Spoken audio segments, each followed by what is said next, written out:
Tatay, good morning. Matanong ko lang po, ano pong nararamdaman niyo na may napakagandang programa ang ating butihing Yorme, Mayor Isko Moreno? Okay lang, first time ko nakatanggap ng Tulong lang. sa Oo. tasa ng buhay mo, batay. 70 years old ako. Magaling yung ginagawa ng Yorme. Mensahe niyo po kay Yorme. Ha?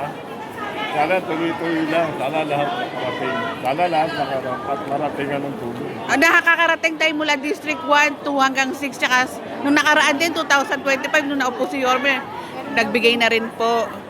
Pero sa nakita ko talagang magaling siyang hanggat marunong magaling. Tsaka sa tayo, tao. di ba, si Mayor mismo ang bumababa. Oo.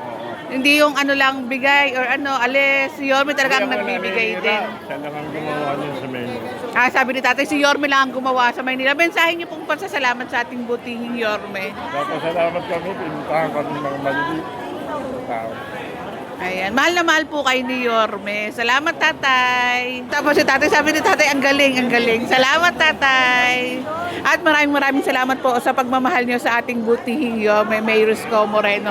At salamat din, talagang number 1 sa puso niyo si Yorme. At sandali lang, pagpatapos ng pagbibigay ng financial assistance, ayan, agad-agad makukuha niyo po.